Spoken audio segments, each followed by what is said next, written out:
Good day, everyone! I am Sir Robbie, and together, we will learn the word of the future, robotics. Did you know that here in Educational Technology Unit, robotics is a priority to make every Filipino learners and teachers competent and meet the demands of the future global scene?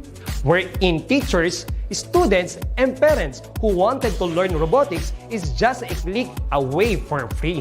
Robotics is an interdisciplinary field which integrates computer science and engineering.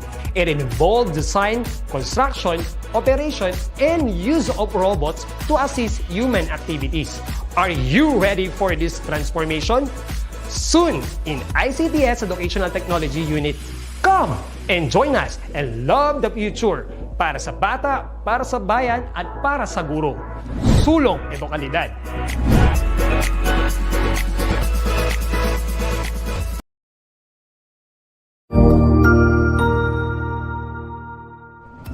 Magandang araw, Sir Wilbur po, at your service. Narito ang ETUlay upang gabayan ka sa inyong pag-aaral upang lubos na maunawaan ang iba't ibang paksa o subject. Ang ETUlay ay isang free online tutorial class na pinangungunahan ng ICT's Educational Technology Unit sa pamumuno ni Undersecretary Elaine Del B. Pascua. Ang programang ito ay hindi lamang para sa mga bata, kundi ito rin ay magsisilbing gabay sa mga magulang at mga guro kung paano nila ituturo o gagabayan sa bawat asignatura ang kanilang mga anak o mga estudyante. Sa kasalukuyan, ang self-learning module mula sa rehiyon ng Calabarzon at kilala sa tawag na pivot ang ginagamit sa ating ETUlay online class. Kaya ano pang hinihintay ninyo? Ihanda na ang inyong mga ballpen o lapis, papel o kwaderno at samahan kaming itulay ang pagkatuto para sa bawat batang Pilipino. Sama-sama tayong magtutulungan para malampasan ang mga hamon sa panahong ito. Halina't matuto kasama ang inyong online tutor sa oras na ito.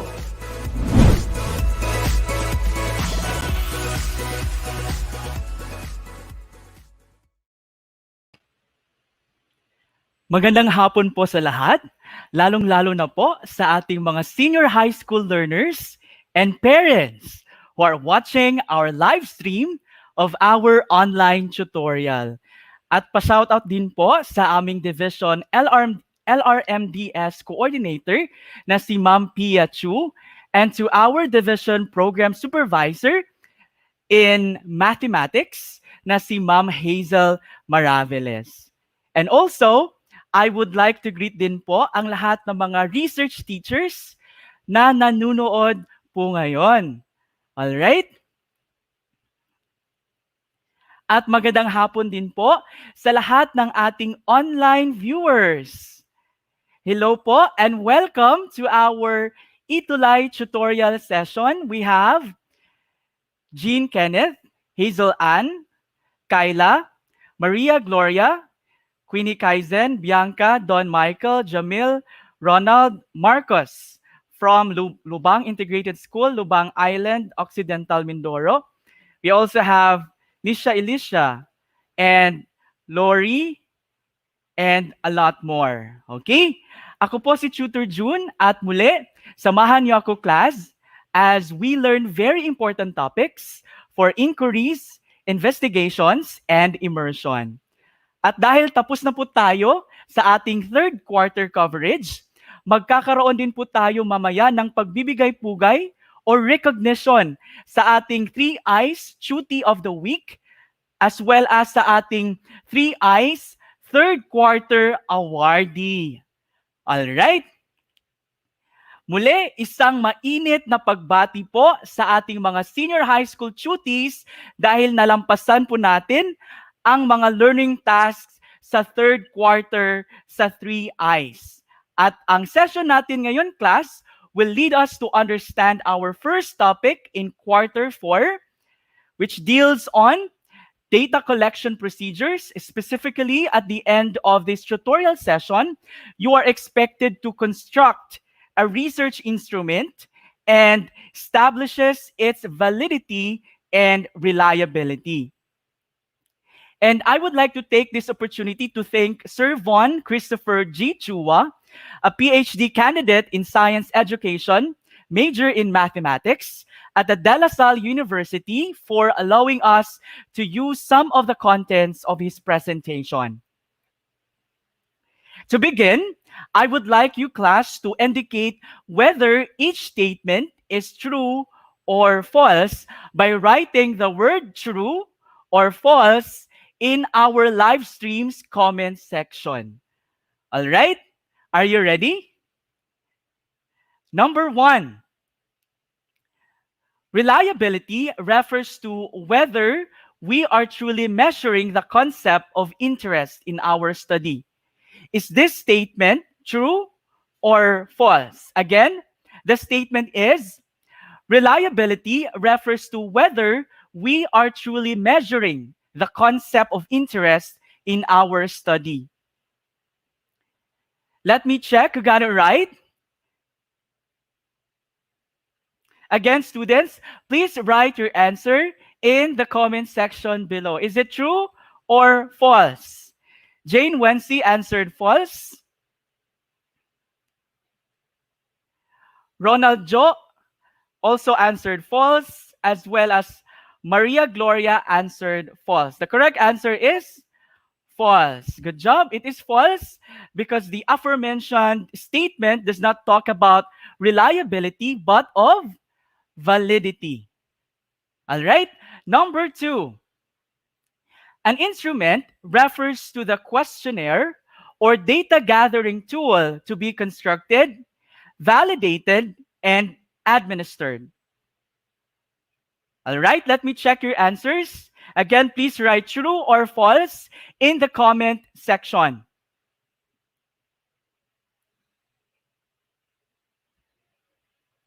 Again, number 2, an instrument refers to the questionnaire or data gathering tool to be constructed, validated, and administered. We have Maria Gloria answered true, Amor Morondos true, as well as Cedric James answered true. And you are correct. The answer is true. All right, let us proceed to statement number 3. An instrument cannot be valid if it is not reliable. Is it true or false? Again, an instrument cannot be valid if it is not reliable. Okay, please write your answers in our comment section. Is it true or false? Don Michael answered true. Ronald Joe, true. Jamil and Christlyn answered true. The correct answer is true. Very good. Next, let us answer statement number 4. In measuring the speaking proficiency of the students, administering multiple choice type of tests produces a valid result. Again, in measuring the speaking proficiency of the students, administering multiple choice type of tests produces a valid result. Is it true or false? Allow me to read your answers in the comment section. For number 4,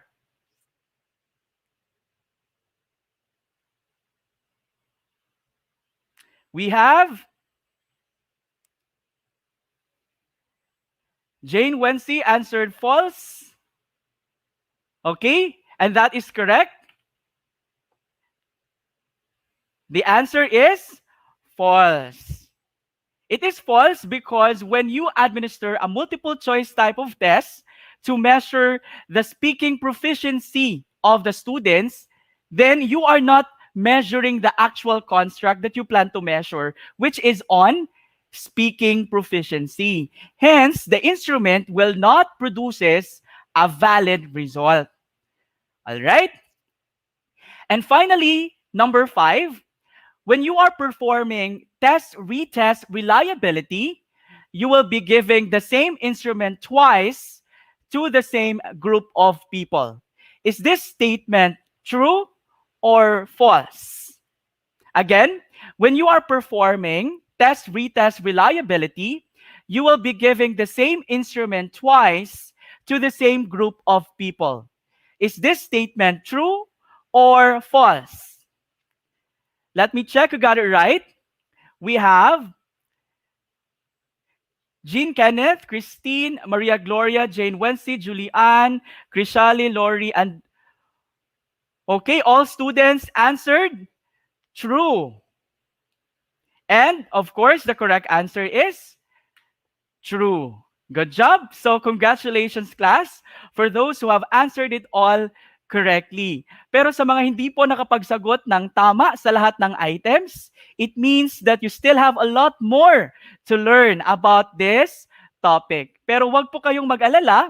We are going to discuss this in detail as we will further elaborate these terms in our tutorial session today.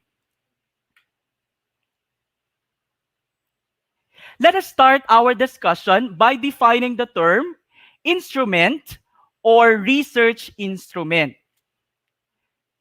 An instrument class refers to the questionnaire or data gathering tool to be constructed, validated, and administered.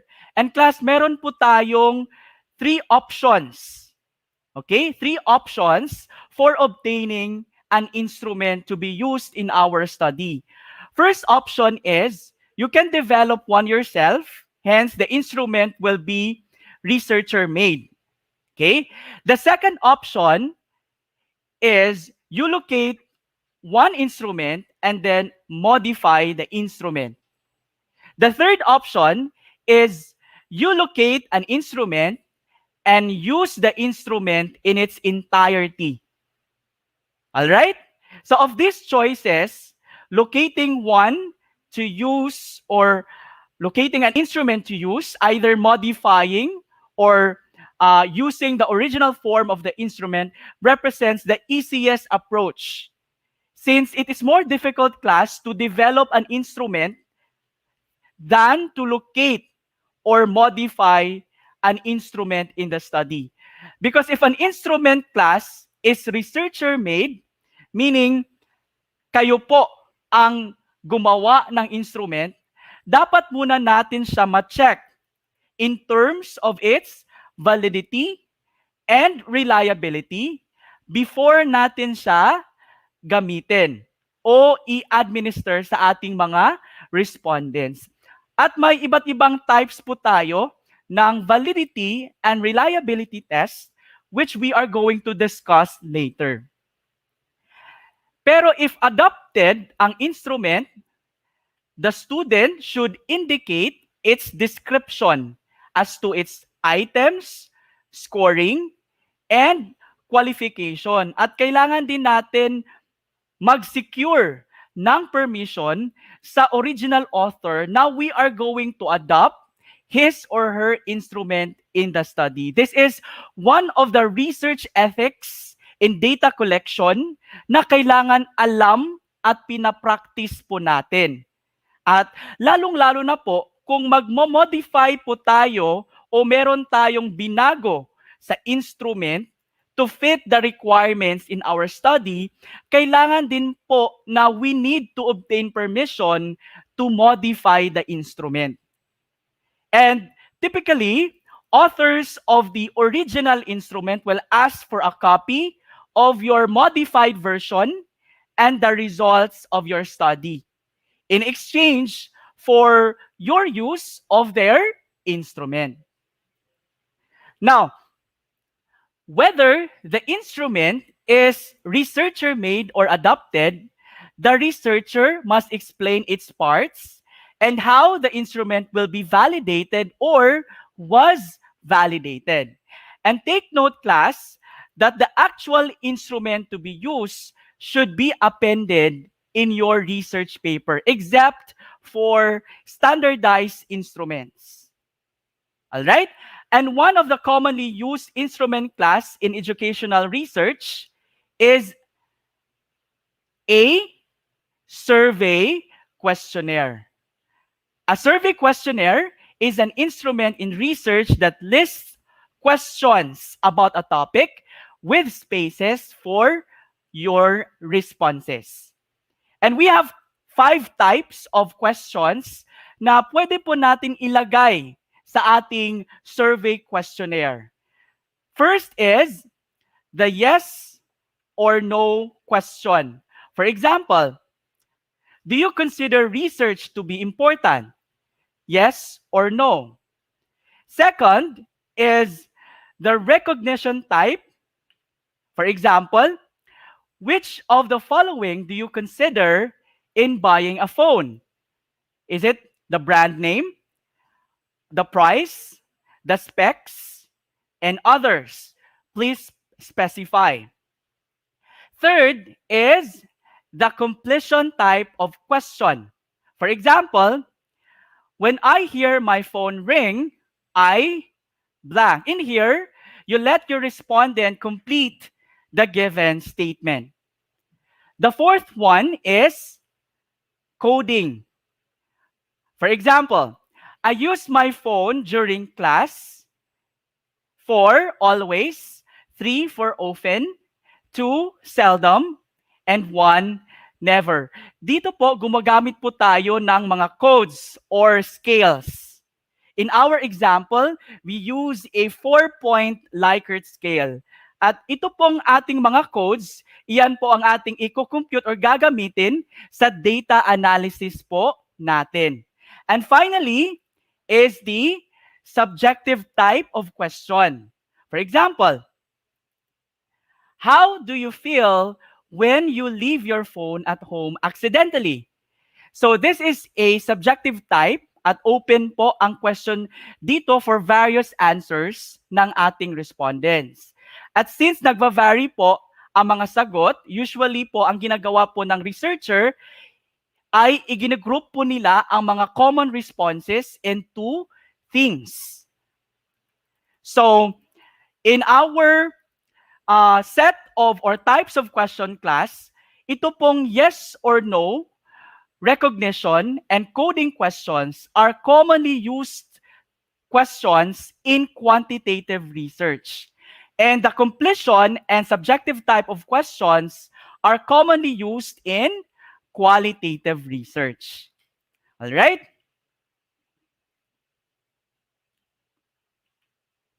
Let us proceed, class, to the instrument design. A good questionnaire must contain different types of questions: personal, attitudinal, or behavioral, or you may include sensitive questions if applicable. For example, for personal questions, we may include the name of the respondent, but optional po ito. The respondent may write their name or not, no, in the instrument, or they may write their pseudonym or nickname instead of writing their actual names. That is for anonymity purposes. An example of behavioral, we have,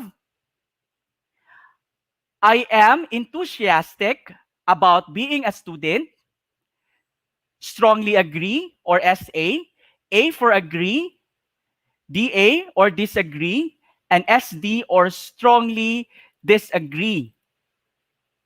All right? And also, a good questionnaire class must also use strategies for good construction. First, it must use clear language, make sure that answer options do not overlap, and only pose questions that are applicable to the participants. Lastly, a good questionnaire must be valid and reliable. At dapat po dumaan ang instrument natin sa pilot testing to a small number of individuals. At sino-sino po ang mga kasali sa pilot group? The pilot group members must still be inside your target population, but they are not included in your actual samples. Let us have this research class as our example in writing the research instrument section in our research paper. The research is entitled Senior High School Students' Social Media Use and Their Attention Span in Class. Now, since in writing the instrument or the research instrument section of your research paper class, we need to go back with our research questions. All right, so let us look into the research questions of this given study.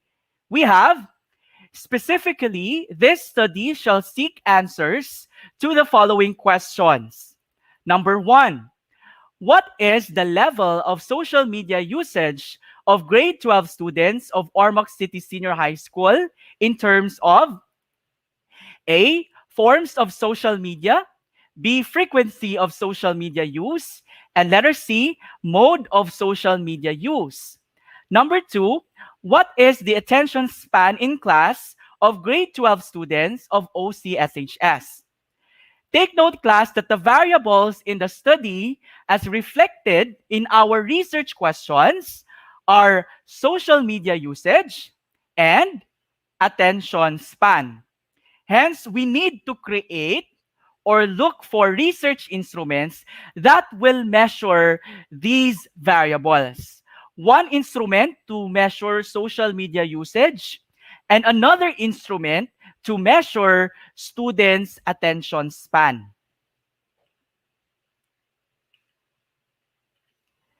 So, in writing the first paragraph in our instrument section, we need to enumerate the instruments to be used in our study, or we need to write our answer to the question.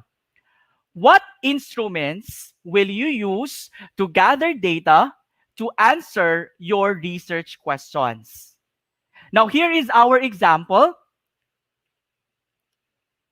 This study shall make use of two research instruments to provide data on the variables being studied.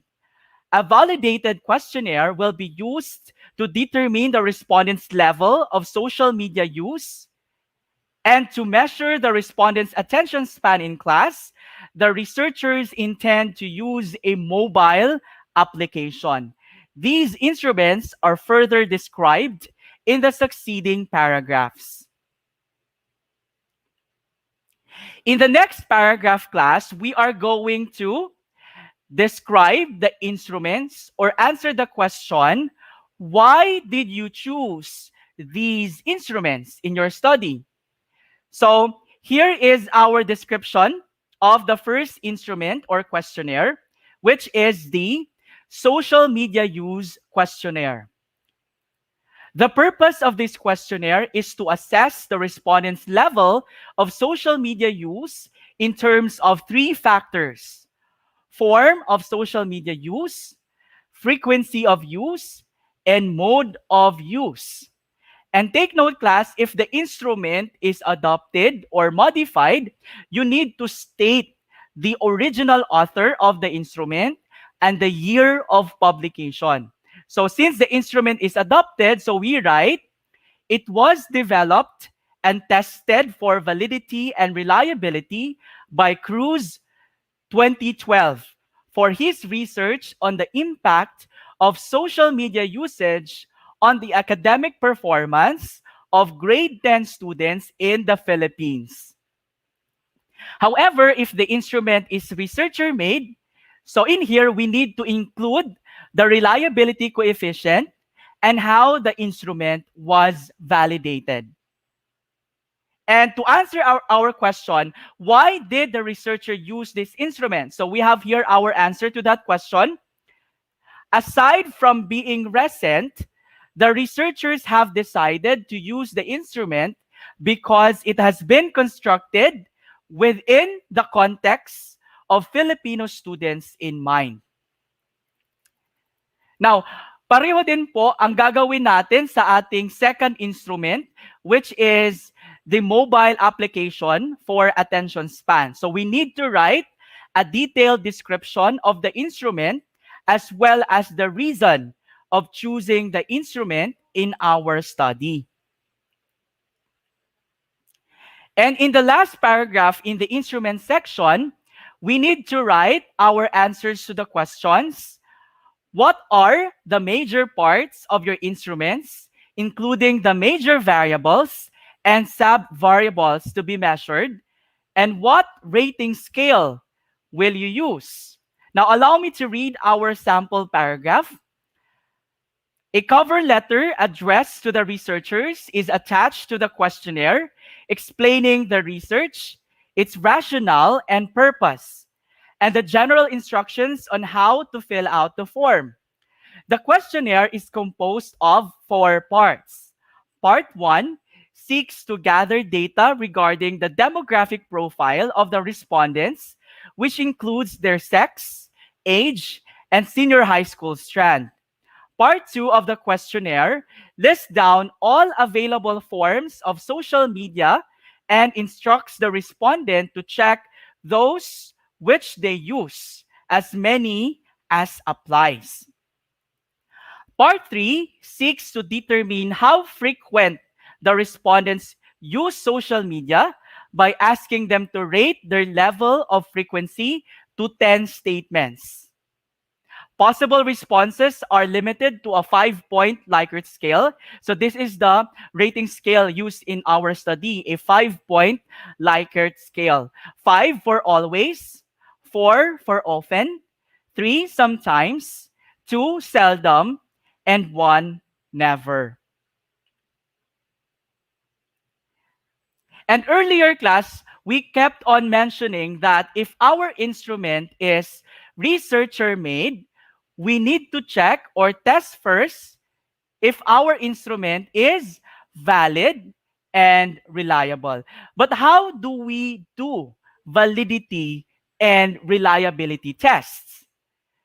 So we will discuss it in here, but take note, class, that the term reliability refers to the consistency of the results, and validity is the ability of an instrument to measure what it intends to measure. Please know, class, that a measure can be reliable but not valid if the instrument is measuring something very consistently but is consistently measuring the wrong construct. Likewise, a measure can be valid but not reliable if it is measuring the right construct but not doing but not doing it in a consistent manner. Hence, reliability and validity are both needed, class, to assure adequate measurement of the construct of interest in our study. And the most commonly used validity test is the content validity. Content validity is the extent to which the content or topic of the test is truly representative of the content of the course. In here, you need to have at least 3 content experts to validate your research instrument. If there are things to be revised based from the comments or suggestions, then you need to revise your instrument prior to the actual administration. And one type of validity under content validity, or that will fall under content validity, is the phase validity, which focuses on the physical aspect of the instrument, like for example, the format and the typos in the instrument. Aside from being content valid, dapat phase valid din po ang ating research instrument. The next type of validity is construct validity. Construct validity is defined as the appropriateness of inferences drawn from test scores regarding an individual status on the psychological or theoretical construct of interest. For example, if a student gets a high score in a mathematics test, does this mean that the student really knows a lot about mathematics? Or does this mean that the student really does not know about mathematics very well? However, if the student knows a lot more or a lot about mathematics, but happen to do poorly on the test, then it is likely because the test or the instrument had a low construct validity. Next type of validity is the criterion validity. Criterion validity concerns the relationship between scale or scale scores and some specified measurable criterion. If all the criteria, let us say in a rubric for determining a good survey questionnaire or a good instrument has been met, then the said survey questionnaire or instrument has a good criterion validity. And the last type of validity is the predictive validity. It refers to how well predictions made from the tests are confirmed by evidence gathered at some subsequent time. For example, an instrument like that of an entrance or admission test questionnaire in a particular university has a good predictive validity if the student who passed the admission test performed well in his or her academic life or in his or her 4 to 5 year stay in that university. Next up, we will discuss the different types of reliability. The first one we have the test-retest reliability. The test-retest reliability is achieved by administering an instrument twice to the same group of participants and then computing the consistency of the scores. In short, the test-retest reliability of a scale is assessed by administering it to the same people on 2 different occasions and calculating the correlation between the 2 scores obtained, then you will get the reliability coefficient of the said instrument using the test-retest reliability. The second instrument or the second type of reliability is the equivalent forms reliability. It is measured by administering 2 tests identical in all aspects except the actual wording of the items in the given instrument. So from the name itself, equivalent forms, magki-create tayo ng dalawang equivalent versions of the instrument, and then the same set of participants, okay, that will complete both versions of the instrument during the same time or the same time period. And thereafter, the scores on the 2 instruments are correlated to calculate the consistency between the 2 forms of the instrument. The third type is the internal consistency reliability. It is a measure of how well the items in 2 instruments measure the same construct. It is also referred to as the split half reliability, since if the test or instrument, when split and half and compared, produce the same results, then it is said to have internal consistency reliability. And the most commonly used statistic for this type of reliability, internal consistency reliability, is the Cronbach's coefficient alpha or the Cronbach's alpha. The last type of reliability is the inter-rater reliability, which measures the consistency of scores assigned by 2 or more raters on a certain set of results. So in here, meron tayong same instrument and the respondents will be rated at the same time. However, dito po, meron tayong dalawa or higit pa na mga nagre-rate sa mga respondents using the instrument. Alright, let us try one reliability test para guided po tayo kung paano po ito gagawin. And this is for our illustration purposes. We will try the simplest reliability test, which is the test-retest reliability. Remember, class, that in here, the same instrument is given twice to the same group of people. And our example, we have the following are the scores of 5 students, pilot group in 2 administrations of a math test. consisting of a 20-item multiple choice type of questions. In our first administration, represented as our variable x, we have the scores of the 5 students, 10, 13, 7, 15, and 9. In our second administration, represented as variable y, we have our scores 8, 15, 7, 10, and 10. And since the reliability class of the instrument is just the correlation between the scores on the two instruments, so in here, since scores in a math test is a ratio data, hence the statistical test to be used is the Pearson product moment correlation, or the Pearson R. All right? We will use Spearman's law for ordinal data and phi coefficient for nominal data. Now, let us try to solve the reliability coefficient of the given instrument, which is the math test questionnaire, using the formula for Pearson R.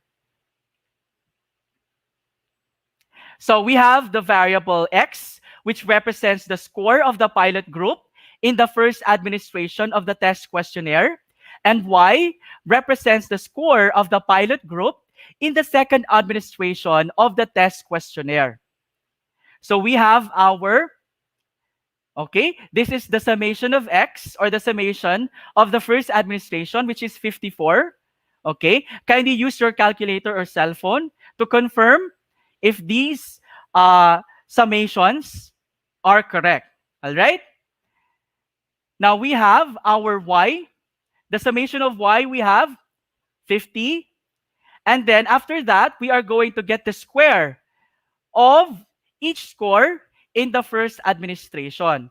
So we have 100, 169, 49, 225, 81, and 624. Then we get the square.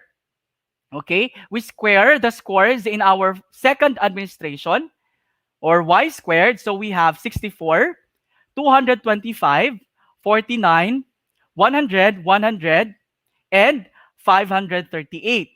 And then we multiply the scores in our first and second administration. So we have 80, 195, 49, 150, 90, and 564. And we will also get the square of the summation of x. So we have 54 squared, that is 2,916. And we get also the square of the summation of y, or 50 squared, so we have 2,500.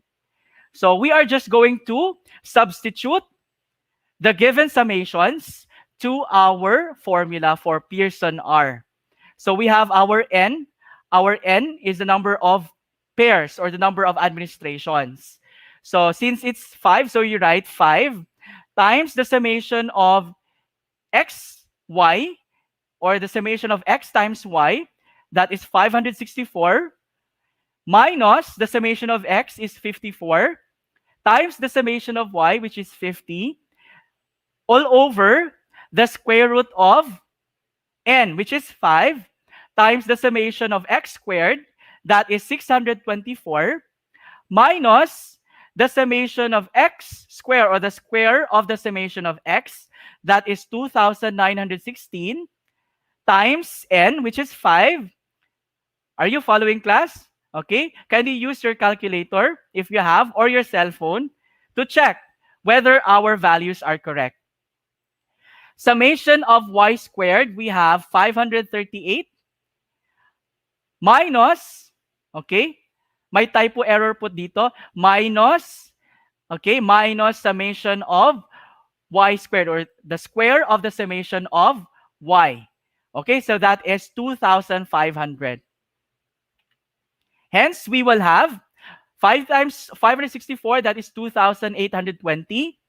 And 54 times 50, that is 2,700, all over the square root of, okay, if we are going to simplify the denominator, so we have the square root of 204 times 190. So we have 2,820 minus 2,700, we have 120. divided by the square root of the product of 204 and 190. So we have 38,760. So if we use our calculator, we divide 120 divided by the square root of 38,760. So we have 0.6095220, or approximately equal to 0.61. Okay, now we will use this table. This is from the U.S. Department of Labor, Employment and Training Administration, Testing and Assessment Reliability and Validity HR Guide. Okay, so since 0.61 is our computed R, or correlation coefficient, and therefore, our conclusion is that since 0.61 falls, okay, below 0.70, so therefore, the said instrument or the test instrument is not reliable. All right, so that is how you compute for the reliability, or how you do reliability tests. All right, so now that you have gained clear understanding on our topic today, let us apply what you have learned by answering the following activity. You are going to answer the questions that follow by choosing the letter of the correct answer. And please write your answers in our live stream's comment section. All right? Are you ready, class? Let's start with our question number 1. The validity of a measure refers to the A, a particular type of construct specification, B, accuracy with which it measures the construct, C, comprehensiveness with which it measures the construct, and D, consistency of the measurement. Okay? So meron pong nagpapabati. We have Jamie Bornolia watching from grade 7 grade 7 National High School ng Santa Maria, Bulacan. Okay. We also have Joel Kudiamat from Flora National High School, Apayao Division, and a lot more. So let me check your answers. We have all answered letter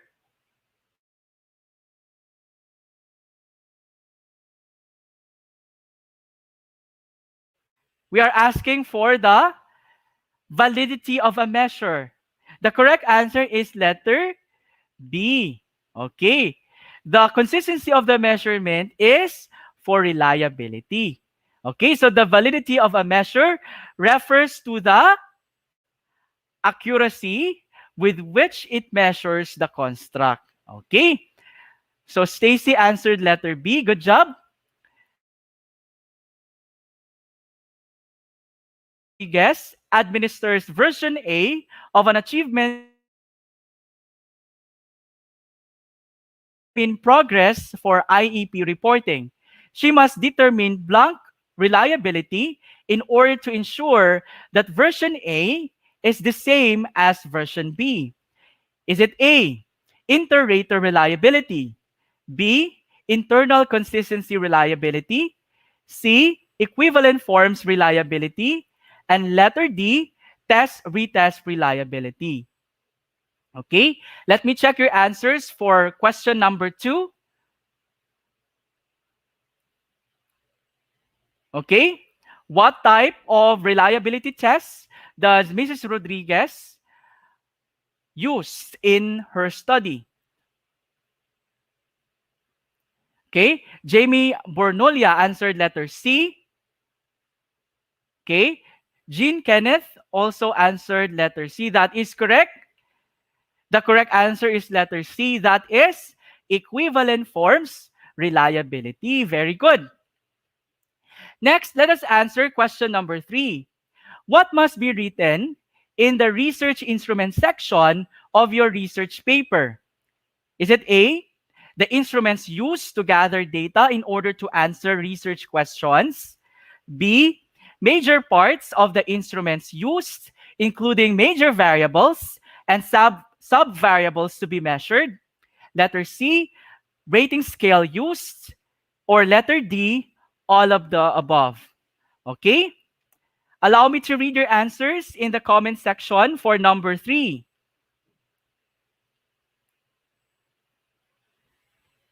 Okay, kindly write your answers in the comment section.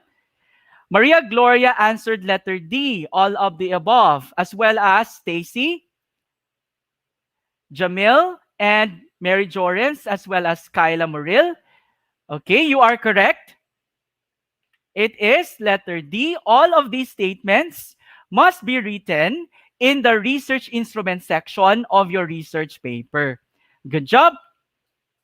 And finally, number 4, given the reliability coefficient of R is equal to 0.83, what is our reliability interpretation of the instrument? Is it A, excellent reliability, B, good reliability, C, poor reliability, and letter D, not reliable? Okay? Pabati po from John Lester D. Flores, 12 Plumbing, online D ng IRR MHS. Okay, welcome po sa ating tutorial session. Let me check your answers. Christine, Maria Gloria, Jamil, Jean Kenneth, Jane Wency, Hazel, all answered letter B. And that is correct. The answer is letter B. A reliability coefficient of 0.83 means that the instrument has a good reliability. All right, congratulations class for answering it all correctly. So do you have questions? Do you have any questions? May tanong po ba? All right. Now, for your assignment, since this is 3 I's, you are going to write the research instrument section of your research paper following the guidelines presented in this tutorial class. You may post it in your FB timeline and use the hashtag ETUlay III Research Instruments. Again, the hashtag is hashtag ETUlay III Research Instruments. And presenting to you our ETUlay online tutorial awardees, at hinihiling ko po ang ating mainit na pagbati sa ating 3 I's Duty of the Week at 3 I's Third Quarter Awardee. Ang ating 3 I's Duty of the Week ay si Jonah Auditor, isang AL student from Monte Vista, Davao de Oro, Region 11. Ayon kay Jonah, bilang isang AL student, ang aking kaunting natutunan sa ETUlay ay malaking tulong na po yan sa akin para po ako makapasa sa ALS exam. Kung sakaling makapasa po ako, magsi-senior high na po ako sa susunod na taon. Gusto ko po kasing makatulong sa mga magulang ko. At ang ating 3 I's Third Quarter Awardee naman po ay si Cedric James Asilom, a grade 12 student ng Ormoc City Senior High School, Region 8, na nakakuha ng pinakamataas na marka sa 3 I's Third Quarter Summative Examination, that is 48 points out of 50 items. Para kay Cedric, nagsisilbing gabay ang ETUlay para mas makamit pa ng mga mag-aaral na kagaya ko ang mas malawak na kaalaman tungkol sa asignaturang tinatalakay, sa wastong paggamit ng gadgets para sa pag-aaral at tamang pagsubaybay sa talakayan ng ETUlay, nauukit at napupunan ng mga ideya ang isipan na siyang nakatutulong upang magkaroon ng kaaya-aya at mataas na marka sa pagsusulit. Maraming salamat, Jonah at Cedric, sa inyong palaging pagsubaybay sa ating ETUlay sessions. Hangad po namin na matupad ninyo ang inyong pangarap sa buhay. At sa mga hindi po nakapanood or makapanood ng ating weekly live tutorial sessions, you may follow me sa aking Wakelet account na nakalagay sa inyong mga screens, or pwede ding iscan ang QR code na nasa inyong mga screens. Ang ating recorded videos ng ETUlay tutorial sessions in inquiries, investigations, and immersion are compiled in our Wakelet account. At iyan po ang ating online tutorial sa linggong ito. See you po in our next tutorial session, same time, same day. This has been your ETUlay tutor, Sir June, na nagsasabi or nagiiwan ng katagang, the research of today shall speak the innovations of tomorrow. Thank you and happy researching!